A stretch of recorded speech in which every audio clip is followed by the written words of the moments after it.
lupat meron siyang Ice Queen 1, meaning mas kaya kanyang dikitan. And of course, yung emblem na bagong luma with Impure Rage. Kasi again, every tick nung yung first skill, ay may possibility na ma-unli tick mo yung Impure Rage. Kasi yung cooldown niya nagsisynchronize dun sa tick per damage ng iyong first skill. At talagang napaka-importante kung paano i-execute ng ating mga teams ang kanilang inilatag na draft for RSG. Gusto nang kuhanin yung pinaka-tempo para sa laban, para naman din sa Minana Evos, kailangan na nilang bumawi in terms of points. Ito na ba ang kanilang pagbabago na inaantay? Malalaman natin yan. This is Game 1, Minana Evos versus RSG Philippines. Ang ganda ng sinabi mo, no, yung about sa pagbabago. Kasi nakita natin first 2 weeks, nilaro-laro nila yung mga, mga heroes nila. Parang, may mga players nila dito. Nauna yung grupo nila Boyet, next naman yung kila Sumpak, at ngayon pinaghalo-halo na nila. So feeling ko ito na yung nakita nila na sa bawat roles na yon, doon sila magaling. Parang sama-sama puwersa Yeah. ang gustong gawin dito ng Minana Evos. Ngayon naman, para sa side ng RSG, yung natin kakalimutan na isa din ang tapang... Grabe! Ano to? West side Oo. na palitan para sa ating mga marksman. May kita natin emblem build brought to you by FWD Insurance. Uy, Eman, grabe si Eman magbantay ng mga bush. Tayuan lang no? Oh, ito yung actually, in late lang din na natutunan to. Yung Swift, yung adaptive damage kay Beatrix. Sobrang laki sobrang laki ng impact. Dati, yung Beatrix versus Claude, lamang yung Claude dyan kasi with quantum charge na pag bumili ka Leather Jerkins, di kayo makapag-trade ng Beatrix sa'yo. Pero si Eman dito, dahil meron siyang adaptive damage, nakatakas yung DPS sa early game. Hindi ka rin talaga kaya i-outpoke ni Claude kahit naka-Leather Jerkins pa siya. Kaya pala nakatayo lang din si Emma. Usually kasi di ba pag ganun, maingat din. Yep. Ganun din naman masasabi na very prepared. Ang laki ng Ang ating XP mga gap. play. Aray, ang laki ng XP gap. Wow. Grabe. Nakikipagnormalan yung Claude. Napakadalang natin makakita no, na lumalamang yung Claude against sa Beatrix sa early phase ng ating game. Pero tumama doon yung 1-2 part combo mula kay Uy! Aqua. Nakikipagsunugan Grabe si Nats. naman. Level 3 pa lang naman itong magkabilang XP layer natin. So walang threat para sa pagtalon. Pero bibilisan nila ang pag-clear ng minions dito. Brusco nag-aabang. Byron Rivers, level 4 sila. Pero nandun yung Mystic Oh! Plus the Flicker! Aqua secures ang first blood. Isang mabilis para sa kanila. Ginamit na agad ang Flicker. Mukhang RSG yata makakakuha ng third objective.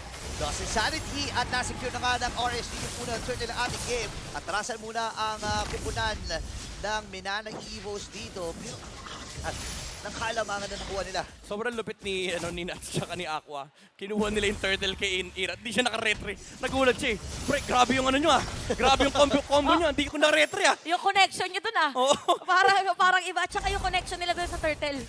Hindi niya na na-shoot eh. Sa dinami-dami ng tao doon, may retribution. Ay! Uy, may blazing duel. Shotgun. Shotgun ni Ay, Eman. Matagal na nating na-miss ito. Shotgun ni Diba? Eman, grabe. Shotgun ni Eman. Ang ganda ng choice niya. Kasi alam niya at some point lalapitan siya ng Claude for the Blazing Duet. Yung ulti, tsaka yung dalawang bala ng shotgun, napakasakit ng damage output niyan. Actually, kung gusto nyong i-bypass yung tenacity, hindi naman siya direct bypass, pero dahil sa sobrang laki ng burst nung damage, hindi mo ramdam yung tenacity eh. Kay Claude. Usually ganyan yung ginagawa ng mga talagang burst sa Beatrix. Kapag nag-level 4 na yung Claude, nagpapalit siya ng shotgun. Para pag if ever na pumasok, magugulat, uy! Yes. Saan nga galing yung damage? So, yun ang kailangan bantayan ngayon ng Claude. Less instance kasi ng damage source. Yung iba, kung talagang gustong-gusto mong bugbukin yung Claude na naka-tenacity, shotgun tsaka sniper. Oo nga eh. So, tingnan natin kung anong mangyayari ngayon para sa ating laro. So, still, pero malaki agad ang kalamangan ng RSG, by the way. Uy, At pero- nasa may bottom lane, para nasasaktan si Lord JM. Yun nga eh. Ang magandang ginagawa rin dito ng RSG, hinahayaan lang nila. Kaya ni Nats yan. Hayaan lang natin sila. Umikot lang tayo. Priority lang natin itong gold lane. And at the same time, makukuha naman natin kasi 20 seconds pa naman para sa second third ng ating game eh. And yeah, para akala ko may sasabihin pa dito si Morito. But yeah, for this one, again, para sa Minana Evos ay inaantay lang din naman muna nila na tumaba. Dito si Doming Ayun, AR. naka-sniper! Kanina from shotgun ni Eman to Oo. sniper naman ni Eman. Sabi niya, hindi kita papalagan ng 100 to 50% to 0%. Papalagan kita from 100 to 0%. Parang nag-extend dito yung 100%. Oo, ito yung- nila Taguro kanina. Ito yung 100% lakas. Umpisa pa lang 100 na agad ang pwede ibigay. Pero ito makikita natin Midnight and Burrito na nakapwesto na ang ating dalawang jungler. Parang medyo delikado nga lang yata si Boyd AR. Pero ito na, call for backup. Nandito na rin si Top Lord lane! JM. Habang sa top lane, meron din gagawin trade. team at walang trade na magagawa. Pero dive in yata sa may top lane. Evan is gonna be down. Nice catch.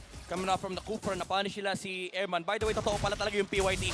Kaya Airman dito, napakababa ng cooldown reduction ng Flicker. Pero, ganda rin ng kill dito ng RSG. Naka-recover sila ng kill over Doming AR. Expending the sprint, pero kumabit na yung DPS from Aqua. And of course, yung crowd control na nanggagaling kay Light. Pero gusto ko lang sabihin, grabe yung, nakita mo yung turtle kanina. Ganyan na mag-hold ng turtle ang Pilipinas. Hanggat hindi sure, kahit 3, 4, 5, kahit 10 tayo makita-kita rito, hanggat hindi sure, hindi nila binabawasan. Oo. Kasi baka mamaya magulat ka na lang, may biglang lulundag. Oo. Oo, parang ano yan, mala showtime tayo tumalon na. Tayo sumaya. Oo, hindi ko na alam yung lyrics. But yan, marinig Light, natin light. ngayon ang mahiwagang conceal. Pero nagparamdam din at merong Astral Echo. Ito na ang Minana Evos at nakapwesto. Ginamit na ang Flicker dito ni Light. Ito yung problema nila yung mga bomba na yung mga tumatalbog-talbog mula kay Aqua. Kasi ang hirap i-predict nung linya na pupuntahan nung stun ni Aqua. Kaya parang kung ikaw yung Minana Evos, nakakailang din yung positioning mo. Kasi parang pag nakita mo si Aqua, guys, ito, kanya-kanya tayo umiwas. O tsaka minsan pagka nagbibitaw ka ng bola, the more na iniiwasan mo, parang mas tumatama pa din, promise. May magnet. Oo. May science din. May May science din pala Oo. behind doon. Projectile motion naman. Ay, Uy, pero Hindi ko na alam mag-aakitaan yun, ha. Oh, Light dito. nagkakabahan. Ando na naman yung pagdamba habang yung si Gosh. Pero sagot din si Lance Rito habang tatalon dito si Brusco. Sakto yung paulan dito ni Airman. Atrasan muna both parties. Respeto muli ang papakita nila. Walang casualty pero ang daming nagamit na skill. Tama ang salitang respeto dahil disiplinado din ang ating mga players during that moment. But still, RSG na maintain nila yung kanilang gold lead. Yeah. Mukhang sa Turtle at yung magiging casualty dun sa Turtle ang kanilang kukuha ng lamak. Naku, naka-penalty zone na dito kagad si Lord Jim Eeyore. Habang si Nats, sinusunog-sunog lamang siya. Pangatlong 30 ng ating game. Pero sabi naman ng Minana, kami naman ngayon na magsisimula. Nats, Iran, andun din si Aqua sa may bandang likuran. Habang si Bruce dito naka-charge. Tyrant's Revenge ay tinamahan with the flicker. Tyrant's Rage combo mula sa kanila. At si Boyet naman ngayon ang makakuha ng pangatlong 30 ng ating game habang andito. Itong sila dadampahin. Kasabay pa nga ng Mystic Gush. Aqua again. Wow! Napakagandang counterplay para dito ng RSG. Alam nila kung sino target at dahil dyan, mas lumobo pa ang kanilang lamang para sa larong to. Sobrang ganda ng timing nung jump ni Brusco AR. Sinigurado niya rin. I think it was a short cast yung first kill. Parang kalahati lang nung distance. Yung full range kasi nun, kinalahati niya lang para may flicker niya, para mas mabilis tumama doon sa Martis. Nabigla si Ira din. Hindi niya na-expect na biglang aabot pala yung talon ni Kufran. That's the however. Uy, Oh, may mga pagbigla din gagawin dito. At nailatag yung Bracer's Rat. Pero hindi sapat yung damage. Nas dito nakikipagsunugan lang ng kilay sa Minana Evos. Pero hindi pa tapos kasi hindi titigilan to ng Minana. kailangan din talaga maklear na minion wave. Dito mapapatunayan na si Nuts talaga ay Makunats. Kagaya na kanyang pangalan. But for Minana Evos, medyo struggling kung paano gagawa ng play. Rather, at the RSG, parang naghahanap lang sila ng mga pwedeng puntahan, ng pwedeng i-raid against Minana Evos. Lord JM, delikado ni Nako, Retri. tatlo pero may slow and this time flicker na gamit na nga rin. Swabe naman nun, grabe. Mula dito kay Lord JMAR. Pero ang magiging kabayaran nun ay yung Torre sa may bandang ibaba. Parang dulong-dulo yung flicker, no? Para Oo. makatakas. Dulong-duloy. Kaso yung attempt ng RSG, again, it's just a commitment just to secure na makuha yung tower sa may bottom lane. Pero again, Minana Evos, they're still holding to a to a Claude. Kahit pa may 2K gold lead ng RSG, sa perspective ng RSG, kulang to. Kailangan mas ma-establish natin yung mid-game team fight natin kasi habang tumatagal yung game, umaabot tayo sa teritoryo na lumalakas yung lineup ng Minana Evos. Kasi pagdating ng late game, may Claude ka na iniintindi, kailangan mo din intindihin yung pinaprovide ni Novaria for Minana Evos. It's the vision kapag may mga Lord Dance, and of course, yung damage na nanggagaling sa Astral Recall, scaling din yan. Oo nga pala, mararamdaman mo na lang mamaya, na-slow ka na, tapos biglang, aray, parang medyo nangangalahati yung buhay. At kung nakita natin kanina yung sa gold na nakuha natin mga marksman, halos magkalapit lang si Domeng AR at si Eman.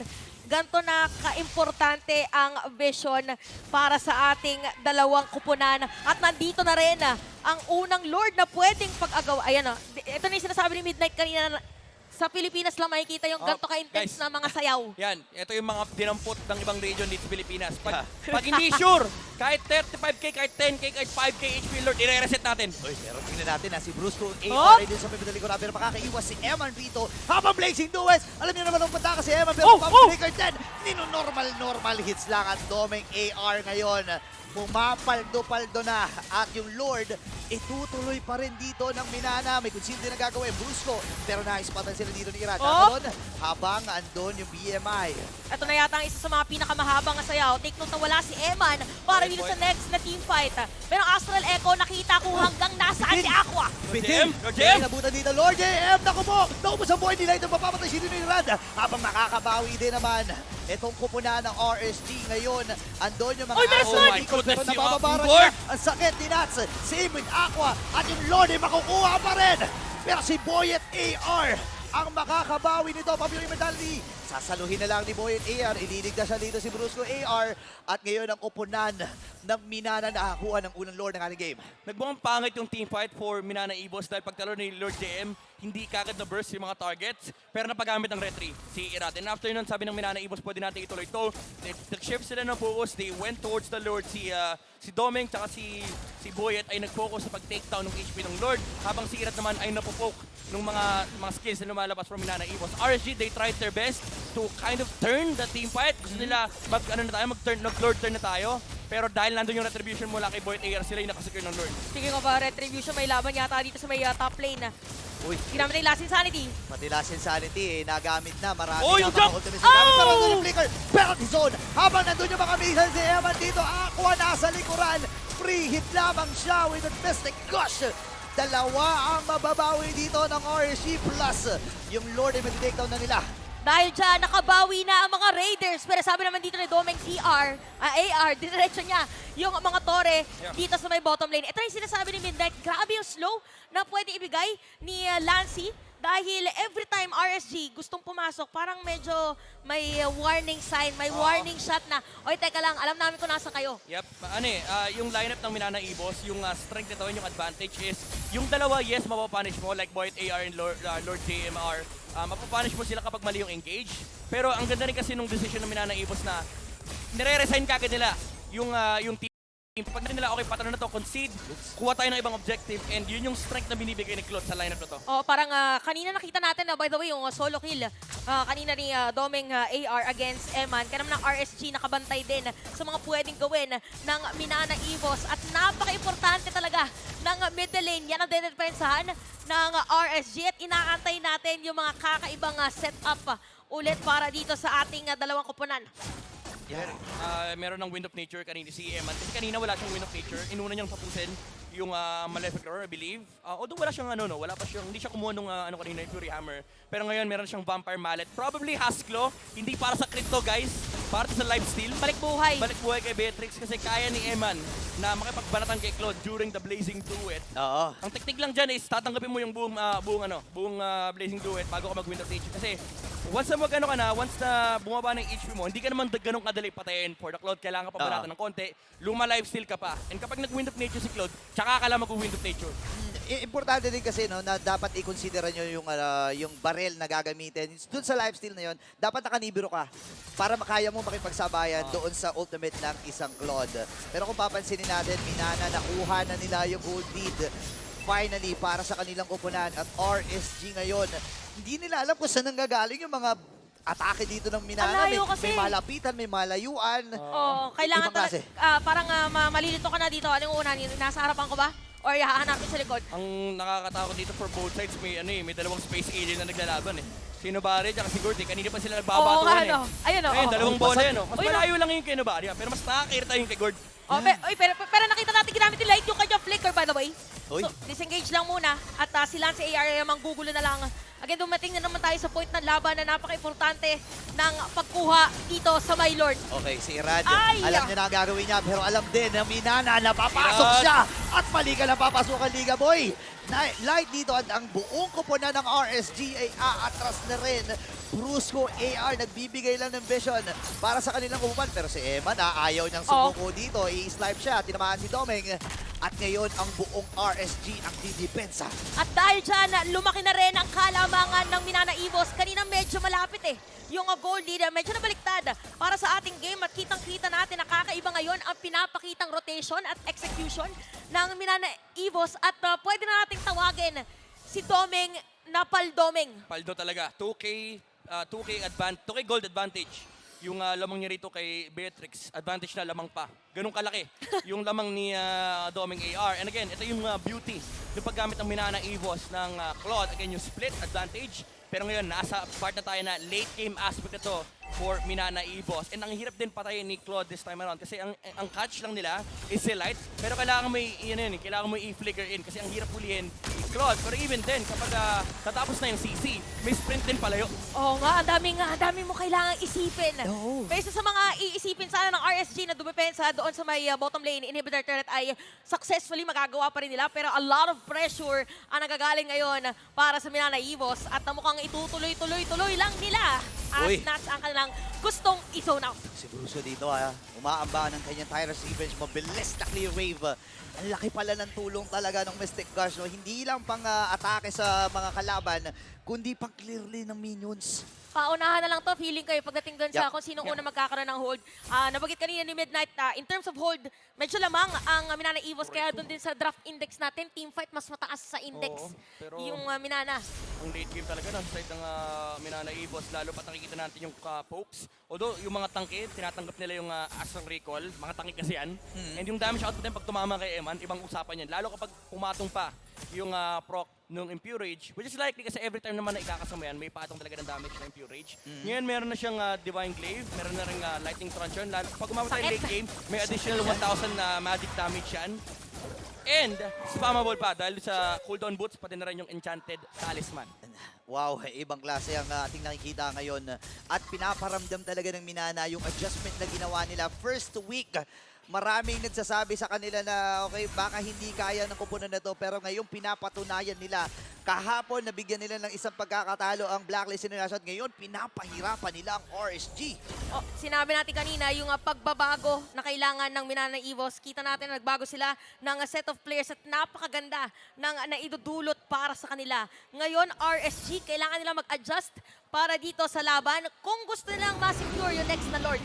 Yeah, one thing na kailangan isipin ng RSG dito sa Lord fight na to, even though you would expect a 5v5, kapag pinatagal to ng Minana Evos, kapag pinatagal to ng Minana Evos, pwede kasi mag-split yung Claude. Grabe, kalahati ka yung buhay ni Irad dito. Oo. Ito rin sinasabi. Mararamdaman natin Ang hapdi Parang oo nga no, pag inisip mo, pwede pang mag-split push dito si Domeng pag napahaba yung Lord Dance. Ito na ulit. Lord Dance natin, 17 minutes and 36 seconds tayo nagsimula. Mag-clear muna na minion wave mga players. Makakakita din tayo na trip to Jerusalem kung saan yun nasa mga blue side, mapupunta yata sa red. Guys, Filipino Lord Dance, sino-hold 35k Oh, HP. parang- Ganyan lang, huwag niyong papanatan. Malatinikling! Oo. Malatinikling! Dandansoy! Ay, kanta pala yun. Tingin-tingin lang, ganon. Tingin-tingin lang. Tingin-tingin lang sa may Gedli. Sabi nga ang ating bagong storyline, walang kukurap. Wala din kumukurap ngayon at walang gustong magbigay. Ayaw panatan. Tingnan mo si Brusco, tinititigan Naku! lang niya ngayon. Naispatan na, Light! World at Ultimate. Habang ngayon si Irad, papasok na pilitan na lang si Insanity mula ka dito kay Nats. At ngayon, itutuloy na lang muna ng Minana ang pag-burst dito sa Lord na ito. Si Boy at ang magwawagi. Habang yung Mystic Gush, makakancel na rin. Aqua at ang buong kumpuna ng RSG. Nakikipagsabayan, may Tyrus Revenge. Domeng! Pinrusco talaga. Pero doon naman makuha dito ni Lancy AR. Habang si Aqua naman ang sunod nilang itutumba. Inex na natin si Irad. Tumatakbo si Boyet. Same with Lord JM. And Boyet with the kill. At dahil dyan, meron pang Lord ang Minana Evos. Tapos sa may middle lane, meron din minion wave. 30-27 seconds ang unang dedepensa. Yan ay si Light Walang at immortality. si Eman. Nandito Nako! ngayon si Nats Walang para immortality. dumepensa. Delikado ata sila dito pero pipilitin na nila sa ikli ng mga minions pero hindi sapat. Dahil tinunaw na siya ni Domeng AR. Paldomeng at ang buong Minana magwawagi sa game number 1. Napakagandang performance para sa